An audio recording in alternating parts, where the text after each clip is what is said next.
Rusiyada çalışan miqrantların, o cümlədən Azərbaycan vətəndaşlarının zorla Ukrayna ilə davam edən müharibəyə göndərildiyi haqda yeni məlumatlar ortaya çıxıb. Son olaraq 20 azərbaycanlının cəbhəyə aparıldığı iddia olunub. Hətta bildirilir ki, onların yaxınları məsələ ilə bağlı artıq Azərbaycanın Rusiyadakı səfirliyinə və başqa aidiyyəti orqanlara müraciət edib. 20 azərbaycanlının Ukrayna ilə müharibəyə cəlb olunması istiqamətində rəsmi Bakı hansı addımlar ata bilər? Globalinfo.az-a danışan hüquqşünas Əlövsət Allahverdiyev bildirib ki, əgər vətəndaşların Rusiya tərəfindən öz iradələrinə zidd olaraq Ukraynadakı hərbi əməliyyatlara cəlb edilməsi faktlarla sübuta yetirilərsə, bu hal beynəlxalq hüquq baxımından ciddi pozuntu kimi qiymətləndirilə bilər.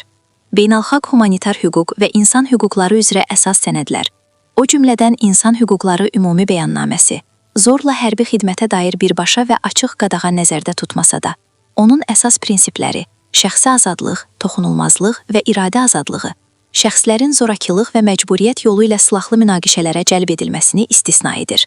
Bu baxımdan, zorla hərbi xidmətə cəlb etmə halları fundamental insan hüquqlarının pozulması kimi qiymətləndirilə bilər.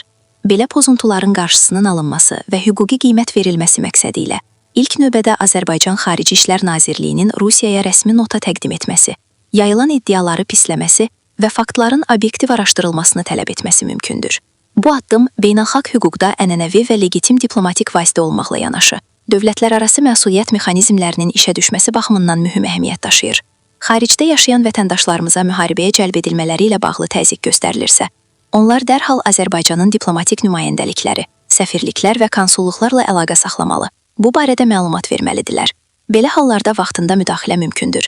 Lakin müharibədə iştirak baş verdikdən sonra edilən müdaxilələr effektiv olmur və çox vaxt geç sayılır. Vətəndaşlar ayıq-sayıq davranaraq vaxtında rəsmi qurumlara müraciət etsələr, lazımi tədbirlər görülə bilər və onların müharibəyə cəlb olunmasının qarşısı alına bilər.